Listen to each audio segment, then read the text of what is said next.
날이 굉장히 덥죠. 예, 저도 오늘 좀 밀린 숙제가 있어요. 교회도 이렇게 제가 그냥 여러분들을 보면은 목사님 그냥 설교만 하고 막 이러시는 그런 게 아니잖아요, 그죠? 예, 이제 오늘 좀 노가다를 좀 뛰었습니다. 뭐 어떤 노가냐면 지금 소방 시설이 우리가 준공을 뛸 때 빠뜨린 게 있어요. 그래가지고 그거를 이제 지난 토요일 날 이제 업자가 와가지고 공사를 다 했는데 지치다거리를 해야 되는데 지하실이 여러분 지하실 안 내려고 하셨잖아요. 지하실에 기계실이 있는데 그 옥상에 여기 준비실 올라가면은 물탱크가 있어요. 그 물탱크는 소방 우리 불이 났을 때 그 물이 이제 공급해주는 탱크가 있습니다. 이제 그거를 이제 아마 물을 다 뺐나 봐요. 빼야 다시 또 이렇게 채워지고 에어가 차면 안 되니까 중간에. 그런데 그게 빨간 물이 다 나온 거야. 그냥 뭐 바닥이 그 지하실 그 넓은 데가 다 빨간 거야. 그러니까 안 닦으면 안 되잖아요, 그죠? 응? 뭐 청소 당번 속해 평화 속보고 닦으라고 하면 안 나오실 것 같아. 그래서 오늘 저하고 이제 부목사하고 같이 물 청소하고 물 청소하니까 뭐 지하에 그냥 물이 그냥 꽉 차죠. 그래 물 다 품어내고 그 뻘건 물을 다 치워야 되니까 또 다라이가 가서 장화 신고 가서 그거 다 퍼담아 가지고 올리고 그런데 그런 작업을 해. 예. 재밌었겠죠? 응? 여러분이 밭에 나가서 이렇게 농사 짓는 것보다 자 오늘 말씀은 길갈에서 시작해서 베델에서 여리고로 여리고에서 다시 이제 길갈이 있는 그 요단강을 건너는 데까지 엘리야가 승천하는 데까지 이렇게 장소가 계속 옮겨지게 됩니다. 그래서 오늘 말씀을 여러분들이 좀 이렇게 귀담아 듣지 않으면 흐름을 잃어버릴 수 있습니다. 최악의 세상은 최고의 영적 지도자를 필요로 합니다. 북이스라엘의 가장 악했던 왕 이름이 누구죠? 아하면 아합이죠. 그 아합 시대에 하나님의 선지자로 일했던 사람이 누구냐? 엘리야예요. 가장 힘들었던 그 시절에 핍박이 심했던 그 시절에 엘리야가 선지자였습니다. 그래서 이제 그의 때가 다 되어서 하나님께서 그를 하늘나라로 데려가기로 결정을 하셨습니다. 그것도 회오리 바람으로 하늘로 날려 올리는 아주 특별한 방법을 통해서 말이죠. 왜 그런 방법을 선택했는지 우리는 알 수 없지만 우리 모두도 언젠가는 하나님께서 이 땅에서 천국으로 데려갈 것을 우리는 믿습니다. 그 방법과 때는 아무도 모르고 오직 하나님의 손에 달려 있어요. 각자가 다른 방법과 다른 때에 주님 품으로 갈 것입니다. 어쨌든 우리에게 주신 그 사명, 선한 싸움 다 싸우고 믿음을 지키고 달려갈 길 다 맞춰서 우리도 주님 품에 안기는 우리 모두가 되시기를 주님의 이름으로 간절히 축원합니다. 자, 엘리야는 이제 지상에서의 자신의 삶이 끝나가고 있음을 깨달았습니다. 또한 하나님이 어떤 특별한 방법으로 자신을 이 세상에서 데려가실 것도 알았습니다. 영적인 사람에게서는 인생의 큰 전환기를 앞두고 이런 거룩한 직감이 있습니다. 육감과는 다른 차원의 어떤 영적 그런 느낌이 있어요. 하나님이 깨닫게 해주시는 어떤 부분이 있습니다. 그래서 엘리야는 자신의 마지막을 준비하기 위해서 길갈에서부터 길을 떠납니다. 엘리야는 악한 시대의 선지자로서 지도자들에게 아합에게 하나님의 말씀을 선포하는 일도 했지만 그것만 한 것이 아니라 선지 학교를 여러 곳에 세워서 차세대 영적 지도자들을 기르는 일을 했습니다. 그래서 그가 승천하기 전에 길갈을 떠난 데는 마지막으로 베델과 여리고에 있는 선지 학교의 학생들을 둘러보기 위함이었습니다.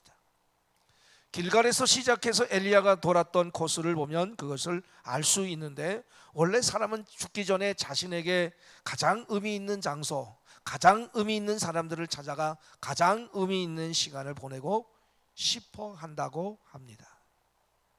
그런데 문제는 엘리사가 아예 작정하고 눈치 없이 엘리야에게 달라붙어서 동행하길 원했다라고 하는 것입니다. 엘리야는 혼자 가기를 바랬는데 엘리사가 달라붙었어요. 난감해진 엘리야는 길갈을 떠나면서 이 고집불통 제자 엘리사를 떼어놓기를 원했죠. 2장 상반절을 우리가 보겠습니다. 시작. 엘리야가 엘리사에게 이르되 청하건대 너는 여기 머물라 여호와께서 나를 베델로 보내시니라. 아멘. 너는 여기 머물라, 길갈에 머물라는 얘기예요. 내가 베델과 그리고 여리고에 있는 그 선지 학교에 다녀올 테니까 너는 여기 머물러 있어라. 하나님이 자기를 하늘로 불러 가실 날이 얼마 안 남았으니까 그 부르심을 준비하러 가는데 다른 사람이 함께 동행함이 옳지 않다라고 하는 것입니다. 자기에게 가장 의미 있는 시간을, 가장 의미 있는 장소들에서 여러 선지학교 학생들과 가지려 했는데 엘리사가 바짝 따라붙어서 동행하겠다니 당혹스러울 만도 합니다. 어떤 성경학자들은 엘리야가 엘리사를 시험하기 위해서 일부러 오지 말라고 했다고 주장을 하지만 저는 그 의견에는 반대합니다. 왜냐하면 엘리야가 엘리사를 처음 만났을 때부터 상황을 종합해보면 엘리야가 엘리사에게 그렇게 세심한 배려를 하며 엘리사를 후계자로 준비시킨 것 같지는 않습니다. 그저 하나님이 엘리사에게 기름 부으라고 했기에 엘리사를 통쾌한 것뿐이지 그를 특별히 엘리야 자기의 다음 때의 후계자로 정해놓고 자상하게 양성한 것은 아닌 것 같습니다. 하지만 놀라운 것은 포기하지 않는 엘리사의 집념입니다. 2장 하반절 엘리사가 이르되, 그 중반부터 우리 같이 읽어보겠습니다. 마지막까지 시작. 엘리사가 이르되 여호와께서 살아계심과 당신의 영혼이 살아계 있음을 두고 맹세하노니 내가 당신을 떠나지 아니하겠나이다 하는지라. 이에 두 사람이 베델로 내려가니. 이 엘리사 역시 하나님의 영이 충만한 사람답게 엘리야에게 뭔가 심상치 않은 일이 다가오고 있음을 감지하고 있었어요. 그래서 그는 하나님께서 스승 엘리야를 끝까지 어떻게 인도하시는지 직접 보고 스승과 운명을 함께 하려고 했습니다. 사실 이것은 보통 집념이 아닙니다. 왜냐하면 단순히 엘리야의 마지막에 가까웠음을 안다고 이런 행동이 자연스럽게 나오는 것은 아니죠. 베델의 선지학교 성대들도 엘리야의 승천이 가까웠음을 인지하고 있었어요. 그러니까 엘리사에게 나와 말하기를 이렇게 말합니다. 5절 상반절입니다. 같이 읽어요. 시작. 여리고에 있는 선지자의 제자들이 엘리사에게 여호와께서 오늘 당신의 선생을 당신의 머리 위로 데려가실 줄을 아시나이까 그랬어요. 3절에도 그랬잖아요. 3절에도 여호와께서 오늘 당신의 선생을 당신의 머리 위로 데려가실 줄을 아시나이까. 3절과 5절에 이 베델과 그리고 베델에 있는 선지학교의 학생들고 그리고 여리고에 있는 이 선지 학생들이 똑같이 모르는 거예요. 하나님이 엘리야를 하늘로 데려가실 시각이 임박했는데 왜 철딱서리 없이 이별하지 않고 끝까지 달라붙느냐고 나무란 거죠. 영적 지식이 반드시 영적 행동을 낳는 것은 아닙니다. 지식이 있다고 해서 그 지식이 행동으로 옮겨지지는 않습니다. 선지학교 학생들도 하나님의 지식이 가득 찬 사람들이라서 이제 엘리야의 승천이 가까웠음을 알았어요. 그러나 그들은 그 사실을 그냥 제3자의 입장에서 그냥 바라보는 그런 입장이었습니다. 그들은 항상 멀찍이 떨어져서 엘리야와 엘리사의 동행 여정을 관찰했습니다. 그것이 그들은 에티켓이라고, 예절이라고 생각했던 거예요. 아기 예수를 찾아 먼 동방에서부터 박사들이 찾아왔을 때에 온 예루살렘이 소동했습니다. 그리고 서기관과 율법사들은 아기 예수가 태어날 곳으로 예언한 것이 베들레헴이라고 하는 것을 그들은 알았어요. 그렇지만 이 베들레헴에 가게 된 것은 동방에서 온 박사들만 간 것이지, 당시에 이 서기관과 율법사들은 베들레헴에 가지 않았어요. 하나님의 아들 예수 그리스도가 이 땅에 오신다고 하는 것을, 그 베들레헴에 온다고 하는 것을 알았지만 실제로 베들레헴까지 간 서기관과 율법사들은 없었어요. 그러니까 지식이 행동을 낳는 건 아니에요. 여러분이 성경에 있는 지식을 여러분의 삶에 그것을 적용하고 실제하기까지는 무릎으로는 아니면은 절대로 행동으로 옮겨지지 않아요. 저는 많은 분들을 봤어요. 제가 35년 목회하면서 얼마나 많은 사람들을 봤겠습니까? 성경에 지식이 있다고 그래서 성경을 암송을 하고 성경 퀴즈대에서 뭐 1, 2, 3등을 하고 뭐 그런다 할지라도 행동으로 옮기는 분은 성경을 몇 독째 했대. 그런데 행동으로 옮기는 사람은, 하지만 엘리사는 달랐어요. 뭐라고 말합니까? 3절 하반절에 이르되 나도 또한 아노니 너희는 잠잠하라. 5절 하반절에도 엘리사가 이르되 나도 아노니 너희는 잠잠하라. 그들을 침묵시켰어. 자기도 몰라서 엘리야에게 바짝 붙은 것이 아니라고 하는 것입니다. 스승의 마지막 길을 존중해 주는 그런 프라이버시도 다 중요하지만 엘리사에겐 그보다 더 강한 어떤 절박감이 있었어요.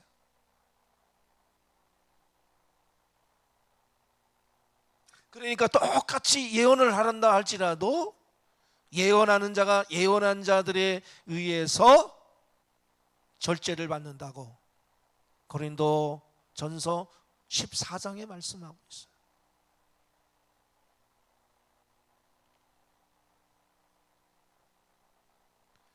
다시 말하면 그걸 알지도 못하면서 똑똑한 척하지 말라. 엘리사의 입장이죠. 그것이 무엇인지는 조금 후에 알게 됩니다. 스승 엘리야도 베델에서 한 번 더 엘리사를 떼어놓으려 했지만 엘리사는 같은 말로 끝까지 따라붙게 되죠. 할 수 없이 엘리야는 여리고까지 엘리사를 데리고 가는데, 거기서 여리고의 상대들도 베델의 상대들처럼 똑같은 말로 엘리사를 조롱하고 엘리사는 똑같은 말로 그들을 침묵시킵니다. 엘리야는 자신을 요단으로 인도하시는 하나님을 상기시키며 마지막 한 번 더 엘리사를 떼어놓으려고 했지만 엘리사는 포기하지 않았어요. 그래서 엘리야도 완전히 손을 들고 끝까지 엘리사와 동행을 하게 됩니다. 마침내 첫 출발지였던 길갈 맞은편 요단에 당도하게 되죠. 7절에 보니까 오래전 여호수아가 이스라엘 백성들을 이끌고 가나안 땅에 처음 들어온 것처럼 요단 강물은 흘러 넘치고 있었어요. 건너는 것은 상식적으로 불가능했어요. 이때 엘리야는 여호수아를 방불케 하는 영적 카리스마를 발휘합니다. 겉옷을 벗어서 둘둘 말아가지고 요단 강물을 빵 하고 내리쳤어요. 그랬더니 요단 강물이 이리저리로 막 갈라졌다고 그랬죠. 8절 같이 읽어봐요. 시작. 엘리야가 겉옷을 가지고 말아 물을 치매 물이 이리저리 갈라지고 두 사람이 마른 땅 위로 건너더라. 아멘. 마치 헐리우드 스펙터클 영화처럼 말이죠. 홍해를 갈랐던 모세와 요단강을 갈랐던 여호수아의 영적 카리스마를 이 엘리야가 계승했어요. 시대가 바뀌어도 자신의 사람을 통해 역사하시는 하나님의 능력은 변함없이 드러나요. 지상에서의 엘리야의 사역을 이 사건으로 마무리함으로써 하나님은 변함없이 이어지는 그분의 위대한 구원 역사를 이제 엘리사에게 각인시켜 주신 거예요. 이 말씀은 오늘날 우리 모든 하나님의 백성들이 하나님의 지도자들이 들어야 할 말씀이기도 해요. 옛날에 전설 같은 신앙의 선배들, 자, 우리 장로님들, 신앙의 선배, 우리 교회의 신앙의 선배들도 있을 거고, 정말 우리 장로님들 생활 속 신앙생활을 하면서 참 내가 장로로서 저분이 나의 롤모델이 되겠다, 그런 분들이 있습니까? 그냥 딱 떠오르는 분이 있어요? 이게 굉장히 중요한 겁니다, 여러분. 목사님들도 그런 것들이 굉장히 많이 있습니다. 주기철 목사님, 손양원 목사님, 한경진 목사님, 또 오카는 목사님, 이천성 목사, 이런 가족 한국의 영적인 거장들의 그런 목사님들을 우리가 기억하면서 내가 목회하면서 내가 신앙생활하면서 내가 누구를 본받아야겠다고 하는 그런 마음들 말이죠. 그러니까 우리가 그분들을 통해서 우리도 그분들을 통해서 우리도 그러한 놀라운 일을 할 것이다. 기적은 믿는 자에게 현실로 나타나는 법입니다. 마침내 엘리야는 이제 곧 하나님의 부르심을 받고 승천하게 될 줄을 알고 엘리사에게 원하는 것이 있으면 청하라고 말하죠. 9절 상반절에 보니까 그래요. 나를 네게서 데려감을 당하기 전에 내가 네게 어떻게 할지를 구하라. 엘리야는 알고 있었어요. 자신의 충성스러운 제자 엘리사가 멀찍이 따라온 다른 생도들과 달리 포기하지 않고, 다른 생도들은 어디 있어요? 7절에 보니까 멀리 서서 바라봤어. 그런데 엘리사는 찐득이처럼 자신을 끝까지 따라온 데는 심상치 않은 이유가 있다고 하는 것을, 그뿐 아니라 그 이유가 무엇인지도 아마 어림잡아 짐작하고 있었는지도 모릅니다. 그 마지막 요구를 들어줄 때까지는 스승을 결코 하늘로 떠나볼 수 없다고 하는 엘리사의 집념을 엘리야의 하나님도 높이 평가하셨습니다. 엘리사는 망설이지 않고 자신의 가슴에 있던 말을 토해냅니다. 9절이죠. 같이 읽어보겠습니다. 9절 하반절, 엘리사가 이르되, 그랬죠. 시작. 엘리사가 이르되 당신의 성령이 하시는 역사가 갑절이나 내게 있게 하소서 하는지라. 아멘. 바로 이것이었어요. 당신의 영감. 그것은 엘리야에게 부어주셨던 하나님의 그 능력, 하나님의 지혜, 하나님의 권능, 하나님의 영광, 거룩한 리더십의 능력, 성령의 특별한 기름 부으심, 성령의 감동을 의미했어요. 여기서 엘리야가 갑절이나라고 표현한 것은 신명기 21장 7절에 나오는 장자의 몫을 구한 거예요. 거기에 보면 유산을 줄 때는 장자에게 2배의 몫을 주라고 되어 있습니다. 이것은 아버지의 권리를 계승한다라고 하는 그런 의미를 가지고 있는 거예요. 한국적인 상황하고는 조금 다르죠.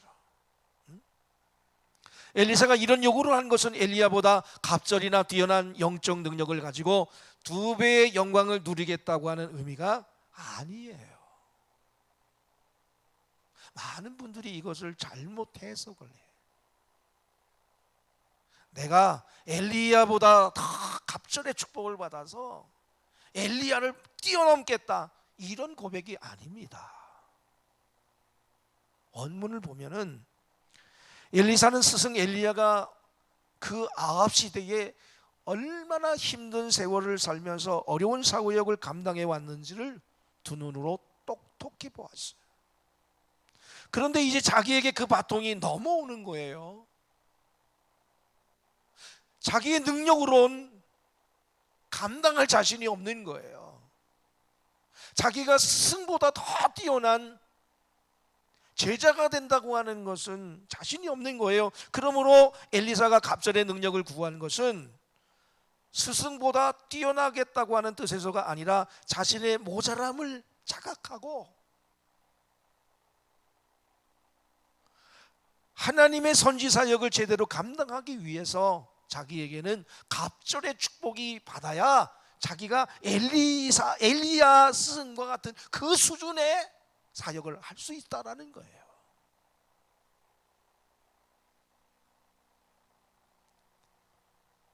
그래서 그는 엘리야가 떠나는 시점에서 자신의 연약함을 뼈저하게 절실히 느끼고 죽기 아니면 살기에 절박함으로 엘리야를 붙잡았어요. 아니, 엘리야의 하나님을 붙잡은 거죠. 베델과 여리고의 선지 생도들이 몰랐던 것이 바로 이것이었어요. 사랑하는 여러분, 교회에 나온다고 다 똑같은 은혜, 똑같은 축복을 받는 게 아닙니다. 수많은 군중이 예수님을 애워싸고 주님을 만졌지만 정작 주님의 능력을 끌어내는 것은 12해를 혈루병으로 앓던 여인의 터치였어요. 내가 주님의 옷장을 만지면 내 병이 낫겠다고 하는 것은 그 많은 무리들 가운데 이 12해를 혈루병으로 앓던 여인, 이 여인 한 사람밖에 없었어. 그러니까 얼마나 많은 사람이 모이느냐 중요하지 않아. 내가 주님 앞에 나가서 얼마나 간절함이 있는가, 그 사람만이 예수님을 만날 수 있는 거예요. 그 사람만이 기적을 체험할 수 있는 거예요. 할렐루야. 그 가엾은 그 여인에겐 다른 선택사항이 없었어요. 예수님 아니면 죽는 거야. 오늘 여러분들이 그런 간절함이 있기를 주님의 이름으로 간절히 축원합니다. 그래서 목숨 걸고 그 힘없는 몸으로 군중을 뚫고 돌아와 예수님을 만진 거예요. 당시에 이 혈루병, 부인병이죠. 이런 병을 앓던 여인은요, 접촉할 수가 없어. 성 바깥에서 사는 거야. 만약에 들통이 나면은 그냥 돌에 맞아서 죽는 거야. 그래도 할 말이 없는 거죠. 율법적이니까. 그런데 목숨 걸고 군중을 뚫고 와서 예수님을 만납니다. 그런 절박함, 그 절박한 믿음이 예수님의 초자연적인 능력을 끌어냈어요. 그러니까 내가 주님을 믿습니다, 이게 아니에요. 주님이 아니면 나는 안 됩니다. 그런 간절함, 그런 절박함. 그래서 그 여인은 나음을 입었고 예수님의 축복을 받았어요. 엘리사도 스승 엘리야의 바통을 이어받아서 자기가 해야 되는데 감당해야 되니까 그런 절박함이 있었던 거예요. 선지 생도들처럼 멀찍이 떨어져서 폼만 잡아서는 아무리 영적 지식이 많아도 아무 일도 일어나지 않습니다. 사랑하는 여러분, 여러분의 기도는 얼마나 절실합니까? 얼마나 가난합니까? 얼마나 절박한 마음으로 하나님께 매달립니까? 매달리는 믿음 없이 어찌 하늘의 능력을 받겠습니까? 이것이야말로 다른 사람보다 훨씬 부족한 단점을 갖고 태어났던 야베스의 피나는 기도와도 일맥상통합니다. 야베스의 기도를 우리 같이 읽어봅시다. 역대상 4장 10절. 야베스가 시작.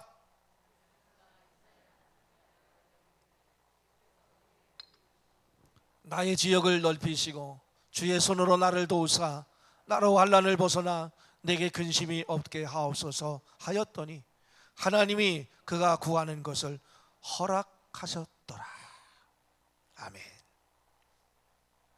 주께서 내게 복에 복을 더하사라고 하는 기도를 하는 그 심정을 생각해 보세요. 어떻게 보면 욕심내는 것 같지만 남보다 모든 면에서 너무 부족한 가엾은 야베스를 생각하면 그 말이 이해가 가요. 절박하게 하나님만 붙잡을 수밖에 없었던 사람이기에 남이 보기에는 욕심 같을 정도로 처절하게 주님께 매달렸어요. 그런데 하나님은 바로 이런 가난한 마음, 이런 절박한 믿음을 어여삐 보고 축복하세요. 동일한 믿음이 아니에요. 우리 같이 앉아 있다고 동일한 믿음이 아니라는 거예요.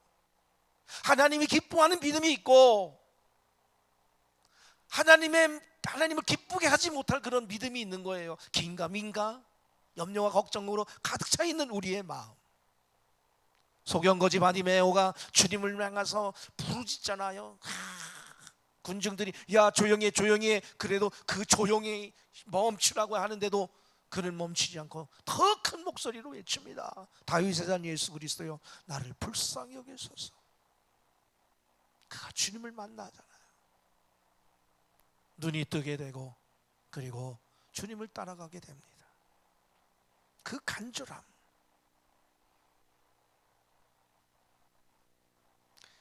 이것이야말로 야복강가에서 밤새도록 여호와의 천사와 씨름하던 야곱의 절박함과 같습니다.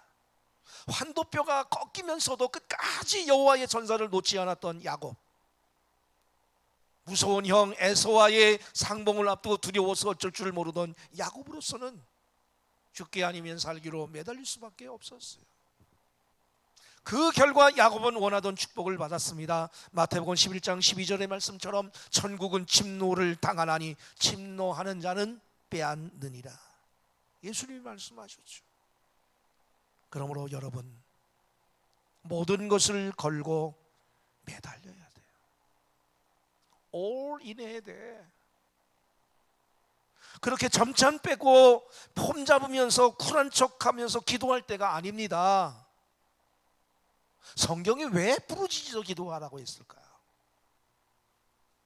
저는 오늘 말씀을 준비하면서 이 엘리사를 묵상하게 되고 야베스를 묵상하게 되고 야곱을 묵상하게 됐어요.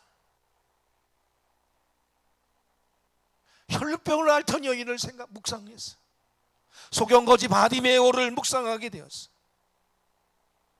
세상 욕심은 버려도 영적인 욕심은 내야 됩니다. 여러분 최고의 은혜를 사모하세요. 최고의 영적 능력을 사모하세요. 그것도 간절히 사모해야 돼. 내 욕심을 위해서가 아니라 하나님의 사명, 하나님의 비전을 이루기 위해서 내가 성공해야 된다는 거야. 여러분 그냥 성공이 아니라 정말 이 세상을 드럽다 놓을 수 있는 그런 성공을 하나님 나에게 달라고, 우리 자녀들에게 그런 지혜를 달라고 여러분이 기도해야지. 그냥 기껏 그냥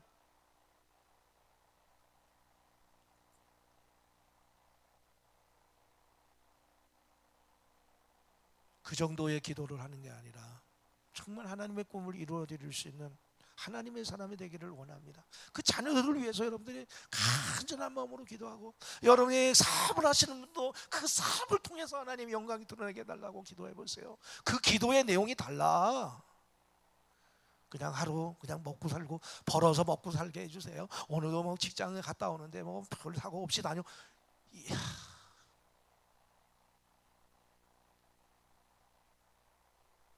그러기 위해서 주님이 우리를 위하여 십자가를 못 박혀 죽으신 게 아니에요. 그 수준이 아니에요. 하나님의 일을 위해서 구해. 내가 하나님의 일을 하겠다는데 하나님이 뭔들 못 주시겠어? 내가 내 욕심 채우는 게 아니라 주님의 일을 하겠다는데. 엘리야는 엘리사의 요구를 듣고 그것은 자신이 줄 수 없는 일이라고 말합니다. 10절을 보세요. 네가 어려운 일을 구하는도다 그랬죠. 영적 리더십의 능력은 엘리야라는 인간이 줄 수 있는 게 아니죠. 엘리사가 구하는 것은 영적 축복인데 그것은 사람이 사람에게 줄 수 있는 것이 아닙니다. 오직 엘리야의 하나님 여호와만이 결정하고 주실 수 있는 거야. 10절 읽어보겠습니다. 시작. 이르되 네가 어려운 일을 구하는도다. 그러나 나를 네게서 데려가시는 것을 네가 보면 그 일이 네게 이루어지려니와 그렇지 아니하면 이루어지지 아니하리라 하고. 나를 네게서 데려가시, 누가 데려가요? 하나님이 데려가는 거예요. 목회자들은 안수 요청을 많이 받습니다. 기도해 주세요. 사실 인간인 우리에게 무슨 특별한 능력이 있는 것은 아니죠. 하나님이 부족한 우리를 통해 역사하시는 축복의 통로로 사용하실 뿐이야. 엘리야는 만일 자신이 승천하는 것을 엘리야사가 보게 된다면 하나님께서 이 일을 허락하실 것이라고 말합니다. 그러자 그 대화를 하는 도중 갑자기 불수레와 불말이 쫙 두 사람을 갈라놓더니 회오리 바람이 하늘로 불러 올렸죠. 11절 같이 읽습니다. 시작. 두 사람이 길을 가며 말하더니 불수레와 불말들이 두 사람을 갈라놓고 엘리야가 회오리 바람으로 하늘로 올라가더라. 아멘. 갈멜산에서 기도할 때 하늘에 불이 나뉘어서 제단을 살랐죠. 우리가 지난주에 그 무례한 왕 아하시야가 보낸 기병대들도 두 번이나 하늘에서 불이 내려서 죽었습니다. 그런데 이제 마지막도 불병거를 타고 하늘로 올라가는 것으로 장식합니다. 엘리야는 순식간에 엘리사의 눈앞에서 그렇게 사라져갔습니다. 예수님의 승천이 있기 전에 구약 성경에서 유일하게 죽음을 맛보지 않고 바로 이 땅에서 하늘로 올라간 사람은 에녹과 엘리야 뿐입니다. 그러나 엘리야의 하나님은 우리의 하나님이에요. 믿습니까? 우리 한 사람 한 사람의 하나님이시오. 이처럼 죽음을 맛보지 않고 하늘로 들림받아 영원히 주님과 살 수 있는 특권은 주님이 다시 오실 때 살아있는 모든 하나님의 자녀들에게도 주어질 것입니다. 그러므로 사랑하는 여러분, 지금 우리가 살아가는 있는 동안에 하나님, 내가 하나님의 사명을 감당하기 위해서, 하나님의 그 비전을 이루어드리기, 하나님의 꿈을 이루어드리기 위해서 내가 성령 충만해야 되고 성령의 기름을 받아야 되고 내가 능력을 받아야 되고 우리 집안이 정말 잘 돼야 됩니다. 욕심이 아니라, 인간적인 그런 욕심이 아니라 하나님의 일을 하기 위해서 그 필요를 채워달라고 여러분이 간절히 기도해 보세요. 하나님 반드시 여러분들의 기도에 응답하실 줄로 믿습니다.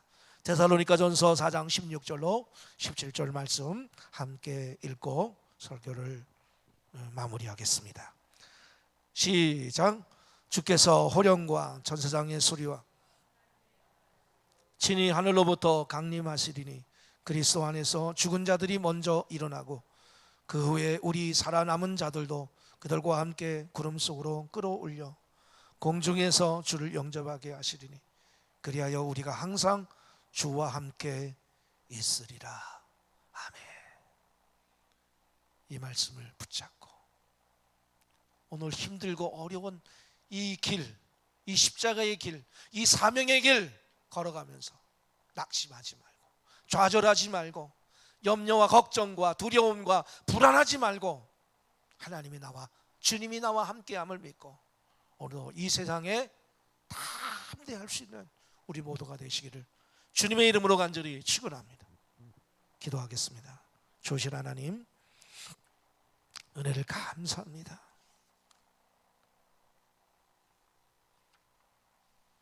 우리에게도 하나님 사명이 있습니다. 우리의 신앙의 선배들이 우리에게 바톤을 이어줬습니다. 우리는 그 사명을 감당해야 될 책임이 있습니다. 하나님, 그러나 우리는 능력이 부족합니다. 하나님의 일을 해야 될 텐데, 하나님께서 주신 그 사명을 감당해야 될 텐데 우리는 연약합니다. 부족합니다. 주님, 오늘 우리에게 갑절의 은사를 우리에게도 허락하여 주셔서 이 어둡고 불확실한 이 시대 속에 일어나 빛을 발하는 하나님의 사람들 될 수 있도록 인도하여 주옵소서. 하나님, 많은 사람들이 두려워하고 있습니다. 불안해하고 있습니다. 주님, 이러한 때에 하나님의 사람들이 일어나 하나님 빛을 발해야 됩니다. 우리에게 주신 그 사명을 온전히 감당할 수 있는 하나님의 사람들 될 수 있도록 은혜 위에 은혜를 부어 주옵소서. 예수님의 이름으로 간절히 기도했습니다. 아멘.